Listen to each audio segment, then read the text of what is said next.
and welcome to Kel Knits. My name is Kelly and I'm an Aussie knitter living in Sydney, Australia.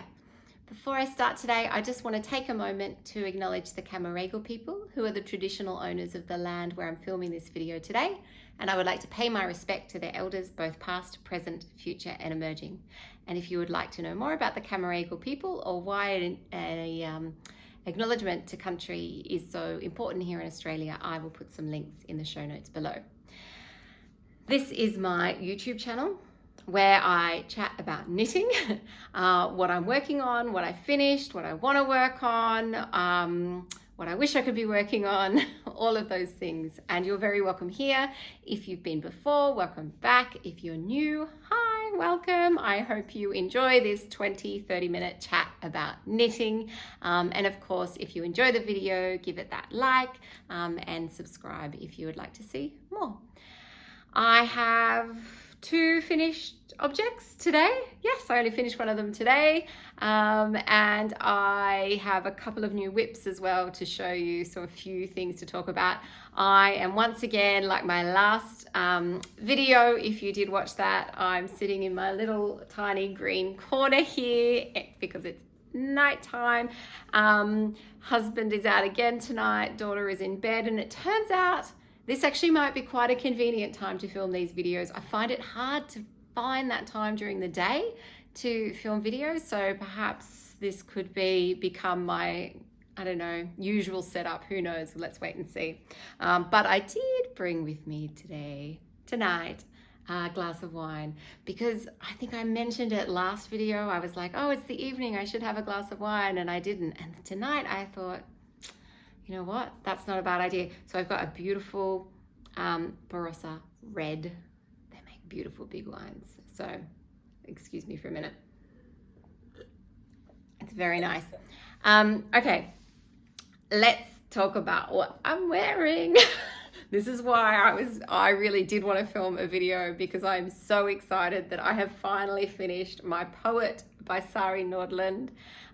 If you have been following along, it made its first appearance more than 12 months ago when I first started this knitting podcast, and it is finally done. And you know what? It was totally worth it. Even if it took me 5 years, it was worth it. I love it. I have already worn this a few times.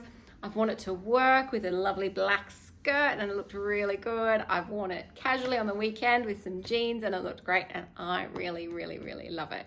I'm super happy. The yarn is Ulysse by Rerum Natura in the color Aster. It's really, it feels lovely. It's not like super soft, but it's not scratchy. It's comfortable. It's cozy and warm without being too heavy. It's absolutely perfect. Yeah, I'm just over the moon with this. I mean, I've talked about this pattern already a few times. You know, and generally I found it quite good to follow, except for when I had to split for the sleeves, split for the sleeves. Yeah, that's it. And then do the body. Something went wrong there, but that was probably my fault, not reading the pattern properly as well. But I fudged it and figured it out, and it was all fine doing. It just took me a long time to do. But super happy. I love this all over lace. I think it looks really feminine. It looks really, it keeps it, I think it helps keep it a little bit lighter as a garment while still being kind of warm and cozy. Obviously, I wear I've got a little black singlet top underneath.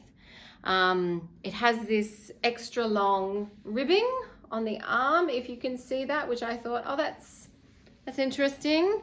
But I decided just to follow along with the pattern, and I'm happy I did, because I think it looks fine, looks good. What else was I going to say about this? I did a new bind off actually, and I will put the link below to the YouTube tutorial I followed, because I'm not even sure what the name of the bind off was, but I found a tutorial by, is she called New Leaf? Oh, I'm not sure. I think she's in the Netherlands and does knitting patterns and has a YouTube channel. So I'll put that in the link below. But it was like a ribbed bind off where you did this weird twist thing throughout. So if there is a name for that, I will write that down as well. But I don't remember reading the name for it at all.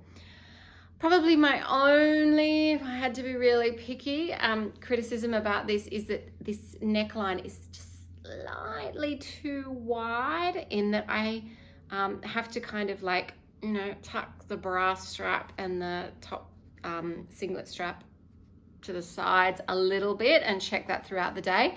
It's like really just, it's just verging on that a little bit too wide, because otherwise I really quite like the shape and I like the size of it. But you know, that would be one thing that would be nicer. You know, it's probably the difference of picking up maybe 1 or 2 less stitches, and it would have just tightened it up just in a minuscule way. But I'm really happy. I'm so glad it's done as well, because now I can wear it and I can enjoy it.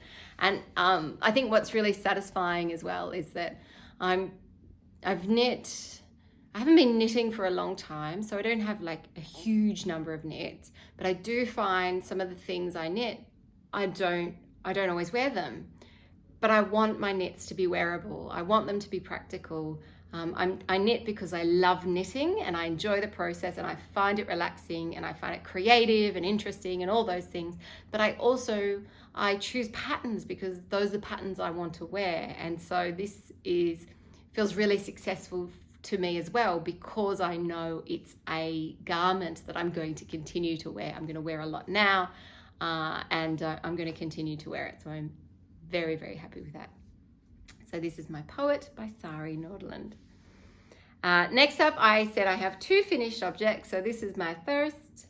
I have a second that I literally finished this afternoon because it's a super quick knit, and it's this cute little hat, which is a free pattern by, I've got some notes so I remember, it's called the Lullaby hat by Marina Kolaczek. I hope I said that correctly. And actually I saw this on Purlfect Pairings. I mentioned their podcast in my last video. They had just had 2 of these hats and had knit them, and I thought, oh, it's perfect, because my daughter for book week is dressing up as a cork, as you do. But she's dressing up as a cork. It's it's connected to the book that she's doing for book week. The book, by the way, is called Wreck This Book by Kerry Hall, perhaps. We did just have to prepare a speech for book week on the weekend, so I think I've got that right. Anyway, so of course, as part of her book week outfit, she's dressing as a cork, so she needs very beige colored clothing, and wanted me to knit her a beige hat. And I had this, what's it called? We Are Knitters, the Petite wool, in the color, I don't know, beige color. Does it say on here? It's 100% wool. I have the ball band here, but I don't know what color it is. I will write it on the screen. And this pattern asked for a super bulky yarn. I thought, fantastic, I've got some of that, and I didn't super love this yarn when I knit a garment with it a couple of years ago. So it's just kind of been sitting there with nothing to do. And so I thought, wow, this is a perfect excuse to use this yarn. As I said, I just finished it this afternoon, and I kind of already had a clue as I was going through. I thought, it looks a little small, because of course this is a free pattern. It's just one size. So I didn't knit it exactly to pattern. I cast on fewer stitches. I think I cast on 48 stitches instead of 54, something like that. And didn't go up to, you meant to go up to an 8mm needle, and I didn't. I just went to 6.5mm. I kept it 6.5mm, thinking that the adult size was going to be too big for my daughter, so I needed to keep it small. But as I was knitting, I'm like, yeah, this is looking too small. But it was so quick, and I was nearly done that I finished it. She tried it on. She could get it on her head, but it's definitely too small. So this is going to go in the gift pile, and I think my niece will be getting this for Christmas this year. And so what I've done is cast on another one, this time the right amount of stitches, and I will be following the needle instructions in the pattern. And I realized that my problem as well was the fact that, of course, I mean, I just kind of randomly cast this on a couple of nights ago, pulled it out of my stash, the yarn, threw it all together, barely read the pattern before I started, so there was no gauge swatching or anything like that. But of course, now that I've knit one that was way too small, I've realized that, well, they asked for a super bulky. This is a bulky yarn. It's not a super bulky, so of course that was also going to make it smaller. So I think using this yarn now, this is my gauge swatch. So using this yarn now, following the instructions, should be the perfect size for her. But it was a lovely pattern, super easy, super quick, and I really like the texture of this. I think it's called moss stitch. It's really nice. So yeah, I have more of this yarn. Like maybe I could just make some for the whole family. Yeah, I won't be doing that, but very happy, recommend. Nice, quick, free pattern if you're looking for some quick gift knits, or if you need to make a hat for a cork costume, it also works. So that's my last finished object, also one of my whips. Those are my only 2 finished objects for this video, but I thought I would share with you a picture of the cardigan that I knit for my brother, because I didn't mention it last episode and I hadn't really shown it fully finished because I put buttons. Not that I have a particularly good photo of it anyway, but it's all good. So I knit the Unplugged by Hook Mountain Handmade, and I gifted it to my brother. He had a significant birthday. I gifted it to him. I didn't super love it. I was really ready to say goodbye to it in the end. But he loves it, and that's what counts. And actually, when he put it on, it suits him really well. It's you know, it's a very Kurt Cobain inspired cardigan slash like grandpa cardigan looking thing, and it really suits him, and he's been wearing it a lot, and it's super cozy. So I thought I would throw that picture in as well. I have 2 other whips. So I've got 3 whips on the go, so I've got 2 more to talk about. I will show you first of all the one that I'm absolutely in love with at the moment. I can't get enough of this, which is my No Frills Sweater by Petite Knit. Here it's kind of bunched up, so I'll try and hold it out a bit. Here it is here. I'm knitting this in Knitting for Olive, 1 strand of the Merino, 1 strand of the Mohair, colors oat and something else oaty. I'll write it down below. And it just looks beautiful. I love the colors together. They look really lovely. It's exactly what I wanted, so I'm super happy about that. And it feels soft. It's got that right amount of fluff. I can't wait to wear this. I really can't. I'm just loving it. And it's exactly the pattern I wanted at the moment too. You know, it's a very popular petite knit pattern, no frills. So it's exactly what it says on the label. It's just got this sweet little raglan that looks lovely and delicate. It's quite straightforward and simple. It doesn't require a lot of brain power. I think after finishing the Poet here with all this lace, moving on to this really kind of basic sweater was exactly what I needed. And I'm enjoying it so much. I'm enjoying the simplicity of it. I'm sure once I get to the actual body and it's just round and round and round, it's going to be maybe get a little bit boring then. But right now, just doing the increases along the raglan is fantastic. I'm probably have about 10 more increases to go or so forth. You can see I'm marking them along here, keeping track, which is very helpful. This is going to get a lot of my attention because I want it done. I want to wear this. I want this in my wardrobe. I can't wait. So that's the No Frills by Petite Knit. And then my other whip that I have, one more, is, it's all rolled up here. And it is a hot water bottle cover. It is called, I think it's literally called Hot Water Bottle Cover. Yes, it is. And it's by Emily Baldwin, and it's another free pattern. And I was watching Ira, who is Kukie Knits. She has a fantastic podcast. I was watching one of her latest episodes. She started podcasting like almost exactly the same time as me, which was very exciting. And she knit a hot water bottle cover, and I thought, oh my goodness, why have I never knit one of them before? That's a fantastic idea.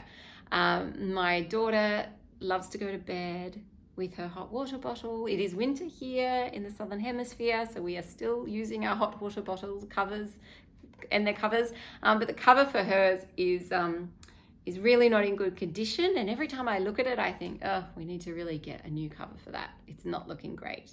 And then I promptly forget all about that until the next night. So when I suggested to her, what do you think if I knit you a hot water bottle cover? She thought it was a great idea. And so I went into the stash. I found a heap of DK 8-ply scraps that I had. And so that's why I'm making this lovely scrappy version. There is no planning that's gone into the colors. It's just kind of the next one. When I run out of one color, then I pick up the next one and keep on knitting. And so it feels really satisfying as well, because I'm getting to use up some of those scraps, which is a great feeling. And to have something then which is going to be really practical as well. And oh yeah, I'm really, the pattern so far, I mean, you can see I haven't done all that much with it. I've got a while to go, but it won't take me that long. It's not a big piece, is it? So it won't take me that long, and I think, yeah, I'm going to be really happy with that. So what are the yarns? I've got no idea. It's a whole bunch of random scraps. So we'll see how it comes together and what colours I end up incorporating as we go along. Whew. Those are all my finished objects, all of my whips. So that part is all done. What else have I got to talk about? I did make, I have kind of been trying to now keep a little bit of a note. I'm not super active on Instagram and things, but I do go on there occasionally, and then you see these new patterns pop up. And so I thought, oh, I'm going to try and actually make a note of these this time, because I quite like sharing some of the new patterns that I see that I'm interested in, that perhaps you will be interested in as well. They're probably ones that everyone's seen as well, but you never know, we miss these things sometimes too, don't we? So the first pattern that I wanted to share is another Petite knit pattern, and it's her Storm Sweater. And it just looks beautiful, and I love, it's so textured and interesting. I think it would be a really interesting knit. I mean, it looks really similar to another one that I can't recall what it's called because I didn't write that down, that was maybe released a year or two ago, that I always liked the look of that one too. But the Storm Sweater I think looks really nice. So I feel like there's a good chance. It's in my queue, but let's face it, there's a lot in the queue. But there's a good chance I might cast that one on at some stage, because I would love to have that. I think it looks, again, really wearable, but it ultimately looks like a really enjoyable knit too. So the Storm Sweater. The other one I had taken note of was called Willow Wisp by Wool & Pine. And this is a beautiful summer like singlet top with this beautiful lace down the bottom and little, I don't know, what are they? They're not bob. What's down the bottom? Little tassel-y looking things. Is it it's not peacock? I don't know what it is. I don't have the pattern. I don't know what it is called, but it just looks really interesting. It looks really nice. And I think one of the recommended yarns was Knitting for Olive Pure Silk. I still have a heap of that I bought a while ago in my stash that it's waiting for a home. So whenever I see something that you could use that for, I think, I'll put that aside as a possibility. And then the third pattern that I took note of is another summer pattern, and it's called the Mia Summer Tea by Cheryl Makatari. Again, it looks, I think also for that one, Pure Silk's one of the recommended yarns. I think maybe held with something else though, but it's a really classic looking tee, but with just a bit more interest on the arms. And look, as I said, we're still in winter here in Sydney in the Southern Hemisphere, but it's going to be warm here in a minute. Before we know it, I'll be knitting summer patterns again. So it's nice to kind of take note about what could be of interest coming up. Other than that, life is ticking on. There's nothing really nothing really else to mention, I suppose. Oh, except I might put in a picture if I don't know if I took a few photos. I don't know if I get any good ones tonight because my husband's out, so it was me and my daughter hanging out. And of course, in the 15 minutes before bedtime, she asked me to teach her to knit. And for some reason I said yes. So we had a little knitting session this evening, and it was a lot of fun, and she did a really good job. She's 8, and I think I had tried to show her how to knit maybe 2 years ago, and it was very unsuccessful, so we kind of just never talked about it again. But she showed an interest, and I said, let's give it a crack, and she did a really good job. We'll see if she keeps up, but it was still a nice little activity. And it's, you know, she doesn't need to be a knitter. If she is, that's great. If she's not, that's okay too. But of course, if it is a hobby that she becomes interested in, it's great. I love the idea of being able to share that with her as she grows older. That's all I have for me today. So I hope wherever you are in the world, you are having a fabulous day, night, whatever it is. I wish you lots of wonderful knitting time, and I will see you next time. So I'll say bye. Bye.